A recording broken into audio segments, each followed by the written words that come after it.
बांग्लादेश के खिलाफ दूसरे टेस्ट मुकाबले के दूसरे दिन आया ऋषभ पंत श्रेयस अय्यर का खौफनाक तूफान। बांग्लादेश को पगा पगा के मारा और रचा दिया इतिहास। नमस्कार दोस्तों, स्वागत है एक बार फिर से आपका हमारे यूट्यूब चैनल पर।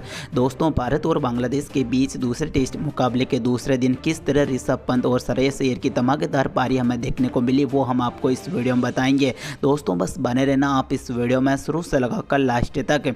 लेकिन उससे पहले अभी तक आपने अपने चैनल को सब्सक्राइब भी नहीं किया ना, तो चैनल को जल्दी से सब्सक्राइब कर ले और बेल आइकन को प्रेस कर दे ताकि आप क्रिकेट की कोई लेटेस्ट अपडेट बिल्कुल मिस ना करें। और यदि दोस्तों आप चाहते हैं आप भी ऋषभ पंत श्रेयस अय्यर को खतरनाक खिलाड़ी मानते हैं तो अभी कर देना हमारे इस वीडियो को दिल से लाइक। हमने इस वीडियो का लाइक टारगेट रखा है बस मात्र 1000 लाइक्स। दोस्तों जल्द से जल्द इस लाइक टारगेट को पूरा कर देना और कर देना चैनल को भी सब्सक्राइब। तो दोस्तों दूसरे दिन की शुरुआत करना है टीम इंडिया के कप्तान लोकेश राहुल, साथ दिया शुभमन गिल ने, जहां दूसरे ओवर की छठी गेंद पर तस्किन अहमद को शुभमन गिल ने कड़क चौका लगाया। वहीं पांचवें ओवर की छठी गेंद पर साकिब अल हसन को शुभमन गिल ने एक और कड़क छक्का लगाया और अपनी पारी को आगे बढ़ाया। दोनों खिलाड़ी पॉजिटिव माइंड में बल्लेबाजी कर रहे थे। वहीं 11वें ओवर की दूसरी गेंद पर ताइजुल इस्लाम की गेंद पर लोकेश राहुल ने एक और कड़क चौका लगाया। उसके बाद दोस्तों ताइजुल इस्लाम की खतरनाक गेंदबाजी हमें देखने को मिलती है। 13वें ओवर की पहली बॉल पर लोकेश राहुल को पवेलियन की ओर पहुंचाते हैं ताइजुल इस्लाम। इस मुकाबले में लोकेश राहुल 45 गेंद का सामना करते हैं, मात्र 10 रन ही बना पाते हैं, जिसमें एक चौका शामिल होता है। शानदार एलबीडब्ल्यू आउट होते हैं लोकेश राहुल और टीम इंडिया का पहला विकेट 27 रन के स्कोर पर गिर जाता है। और दोस्तों दूसरी छोर पर खड़े रहते हैं शुभमन गिल, जहां 16वें ओवर की पहली गेंद पर खालिद अहमद को कड़क चौका लगाते हैं शुभमन गिल। लेकिन दोस्तों शुभमन गिल भी लोकेश राहुल की तरह बहुत ही जल्द पवेलियन की ओर चले जाते हैं। इस मुकाबले में कुछ खास कमाल प्रदर्शन नहीं कर पाते हैं। और दोस्तों शुभमन गिल का विकेट गिरता है। 15वें ओवर की पहली बॉल ताइजुल इस्लाम शुभमन गिल को पवेलियन की ओर पहुंचाता है। इस मुकाबले में शुभमन गिल 39 गेंद पर मात्र 20 रन ही बना पाते हैं, जब तक टीम इंडिया का स्कोर 38 रन पर 2 विकेट गिर जाते हैं 15.1 ओवर खेलकर। फिर बल्लेबाजी के लिए चेतेश्वर पुजारा आते हैं, साथ देते हैं विराट कोहली। दोस्तों इन दोनों खिलाड़ियों के बीच कुछ समय के लिए अच्छी पार्टनरशिप हमें देखने को मिलती है। 16वें ओवर की छठी गेंद पर खालिद अहमद को विराट कोहली कड़क चौका लगाते हैं। वहीं 20वें ओवर की तीसरी गेंद पर तस्किन अहमद की बॉल पर विराट कोहली एक और कड़क चौका लगाते हैं। दोस्तों दोनों खिलाड़ी अच्छी फॉर्म में चल ही रहे होते हैं, लेकिन फिर विकेटों का सिलसिला भी लगातार गिरता रहता है टीम इंडिया की तरफ से, जहां ताइजुल इस्लाम चेतेश्वर पुजारा को आउट कर देते हैं। इस मुकाबले में मोमिनुल हक शानदार कैच करते हैं ताइजुल इस्लाम की बॉल पर। इस मुकाबले में चेतेश्वर पुजारा 55 गेंद का सामना करते हैं, 24 रन बनाते हैं, 2 चौके अपनी पारी में लगाते हैं। लेकिन दोस्तों एक अच्छी भी स्टार्ट मिलने के बाद चेतेश्वर पुजारा का विकेट गिरता है। तब तक टीम इंडिया 72 रन बना देती है 3 विकेट के नुकसान पर 30 ओवर बल्लेबाजी करते हुए। लेकिन दूसरी छोर पर खड़े रहते हैं विराट कोहली, साथ देने आ जाते हैं ऋषभ पंत। दोस्तों ऋषभ पंत भी काफ़ी ज़बरदस्त बल्लेबाजी करते हैं। इस मुकाबले में 33वें ओवर की पहली बॉल पर मेहंदी हसन मिराज को कड़क चौका लगाते हैं ऋषभ पंत और दोस्तों एक पॉजिटिव माइंड में बल्लेबाजी कर रहे होते हैं। वहीं 36वें ओवर की 5वीं बॉल पर विराट कोहली कड़क चौका लगाते हैं ताइजुल इस्लाम को। दोस्तों विराट कोहली थोड़ा आक्रामक रवैया अपनाने ही वाले थे, लेकिन फिर आती है तस्किन अहमद की भयंकर गेंदबाजी हमें देखने को मिलती है। विराट कोहली जैसे सेटल बल्लेबाज को पवेलियन की ओर पहुंचाते हैं।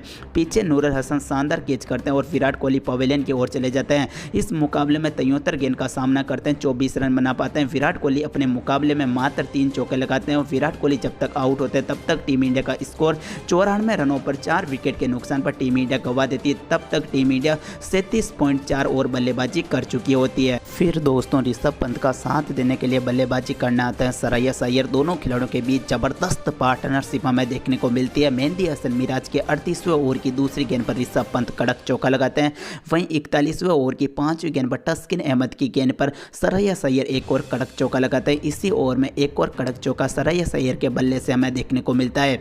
वहीं 43वें ओवर की दूसरी बॉल पर तस्किन अहमद को एक और कड़क चौका लगाते हैं श्रेयस अय्यर। दोस्तों एक आक्रामक रवैया अपना देते हैं दोनों खिलाड़ी। जैसे जैसे मुकाबला आगे बढ़ता जाता है इनके गति और तेज हो जाती है। 44वें ओवर की चौथी गेंद पर खालिद अहमद को कड़क चौका लगाते हैं ऋषभ पंत। इस ओवर में दोस्तों 2 बैक टू बैक चौके देखने को मिलते हैं। वहीं 46वें ओवर की पहली बॉल पर साकिब अल हसन को कड़क चौका लगाते हैं ऋषभ पंत।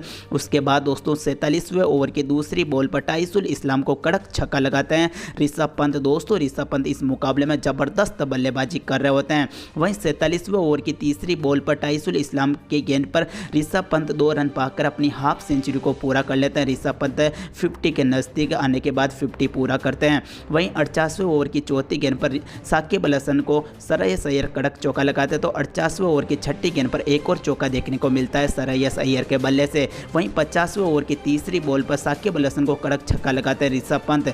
वहीं इसके 2 ओवर बाद 52वें ओवर की तीसरी बॉल पर मेहंदी हसन मिराज को ऋषभ पंत कड़क चौका लगाते हैं। 54वें ओवर की तीसरी बॉल पर ताइसुल इस्लाम सरयस अय्यर चौका लगाते हैं। वहीं 56वें ओवर की 5वीं गेंद पर ताइसुल इस्लाम को कड़क चौका लगाते हैं ऋषभ पंत। वहीं 56वें ओवर की छठी गेंद पर ताइसुल इस्लाम को छक्का लगाते हैं ऋषभ पंत। इसके ओवर के बाद 57वें ओवर की दूसरी बॉल पर मेहंदी हसन मिराज को कड़क छक्का लगाते हैं सरयस अय्यर। 57वें ओवर की छठी गेंद पर मेहंदी हसन मिराज को छक्का लगाते हैं ऋषभ पंत। यानी कि दोस्तों दोनों खिलाड़ी छक्कों में डील करने लग जाते हैं। एक ऐसे मुकाबला जो कि टेस्ट मुकाबले में हर एक खिलाड़ी स्ट्रगल करता हुआ दिखाई देता है, लेकिन ऋषभ पंत और सरयस अय्यर बेखौफ अंदाज में बल्लेबाजी कर रहे होते हैं।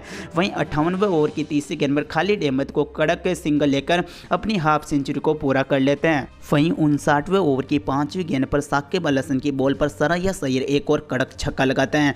62वें ओवर की छठी बॉल पर खालिद अहमद को चौका लगाते हैं ऋषभ पंत। 63वें ओवर की दूसरी गेंद पर तस्किन अहमद की गेंद पर सरयस अय्यर एक और कड़क चौका लगाते हैं। दोनों खिलाड़ियों के बीच 100 रन से ज़्यादा रनों की पार्टनरशिप हमें देखने को मिलती है। जैसे जैसे वक्त गुजरता है दोनों खिलाड़ी मिलकर 150 रनों की पार्टनरशिप तक पहुँच जाते हैं। 64वें ओवर की दूसरी गेंद पर खालिद अहमद को चौका लगाते हैं सरयस अय्यर। फिर दोस्तों 65वें ओवर की छठी गेंद पर मेहंदी हसन मिराज को सरयस अय्यर चौका लगाकर टीम इंडिया का स्कोर भी 250 रनों तक पहुंचा देते हैं।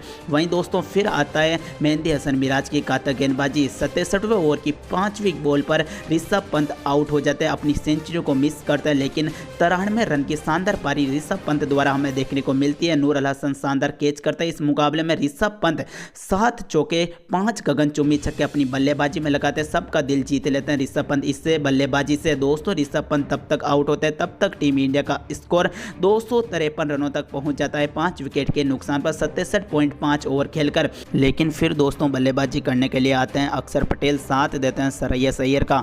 दोस्तों मुकाबले के 69वें ओवर की चौथी गेंद पर मेहंदी हसन मिराज को चौका लगाते हैं अक्षर पटेल। 70वें ओवर की पहली गेंद पर साकिब अल हसन को चौका लगाते हैं सरयस अय्यर, लेकिन इस ओवर में अक्षर पटेल अपना विकेट खो देते हैं। 70वें ओवर की तीसरी गेंद पर अक्षर पटेल पवेलियन की ओर चले जाते हैं। मुकाबले में 11 गेंद पर मात्र 4 रन बना पाते हैं, जिसमें एक चौका शामिल होता है।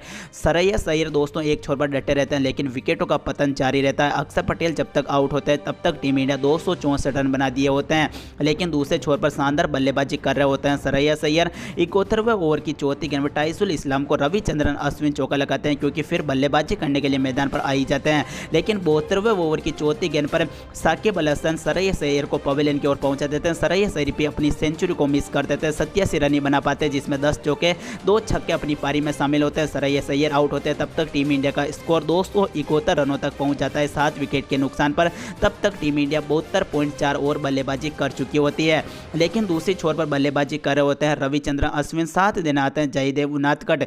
दोस्तों 74वें ओवर की छठी गेंद पर साकिब अल हसन को कड़क चौका लगाते हैं जयदेव उनादकट और अपनी पारी को आगे बढ़ाते हैं। फिर दोस्तों 76वें ओवर की 5वीं गेंद पर साकिब अल हसन को रविचंद्रन अश्विन एक और चौका लगाते हैं। दोनों खिलाड़ी अच्छी फॉर्म में देखने को मिलते हैं, लेकिन कुछ समय बाद साकिब अल हसन रविचंद्रन अश्विन को पवेलियन की ओर पहुंचा देते हैं। इस मुकाबले में एलबीडब्ल्यू आउट करते हैं। 30 गेंद पर मात्र 12 रन बना पाते हैं रविचंद्रन अश्विन, जिसमें 2 चौके शामिल होते हैं और अपना विकेट भी खो देते हैं। जब तक रविचंद्रन अश्विन आउट होते हैं तब तक टीम इंडिया का स्कोर 286 रनों तक पहुंच जाता है 8 विकेट के नुकसान पर। फिर बल्लेबाजी करने के लिए आते हैं उमेश यादव। दोस्तों उमेश यादव आते हैं और चौके छक्कों की बारिश करने लग जाते हैं। 80वें ओवर की तीसरी गेंद पर साकिब अल हसन को उमेश यादव चौका लगाते हैं और टीम इंडिया का स्कोर 292 रनों तक पहुंचा देते हैं। 81 ओवर बल्लेबाजी करते हैं और दोस्तों टीम इंडिया के 8 विकेट भी गिर जाते हैं। उसके बाद दोस्तों उमेश यादव की जबरदस्त बल्लेबाजी हमें देखने को मिलती है, जहां 81वें ओवर की चौथी गेंद पर उमेश यादव तस्किन अहमद को चौका लगाता है। 82वें ओवर की तीसरी गेंद पर साकिब अल हसन को उमेश यादव चौका लगाते हैं। वहीं 83वें ओवर की पहली गेंद पर ताइसुल इस्लाम को उमेश यादव चौका लगाते हैं, फिर उनका विकेट गिरता है। दोस्तों इस मुकाबले में मात्र 14 रन बना पाते हैं 13 गेंद का सामना करके उमेश यादव, और अब ताइसुल इस्लाम का शिकार बनते हैं। वहीं 86वें ओवर की दूसरी गेंद पर सिराज एक कड़क चौका लगाते हैं। फिर 86वें ओवर की तीसरी गेंद पर साकिब अल हसन सिराज को आउट कर देते हैं। इस मुकाबले में साकिब अल हसन शानदार गेंदबाजी करते हैं और दोस्तों सिराज इस मुकाबले में 15 गेंद पर मात्र 7 रन बना पाता है और टीम इंडिया पहली इनिंग में 86.3 ओवर बल्लेबाजी करते हुए 314 रनों पर ऑल आउट हो जाती है। इस मुकाबले में टीम इंडिया 87 रनों की लीड बना लेती है और दोस्तों यहाँ पर साकिब अल हसन को 4 विकेट मिलते हैं, ताइजुल इस्लाम को 4 विकेट, 1 विकेट मेहंदी हसन मिराज को, वहीं 1 विकेट तस्किन अहमद को। कुछ और शेष है आज के दिन के जो कि बांग्लादेश फिर से बल्लेबाजी करने आएगा। धन्यवाद वीडियो पूरा देखने के लिए।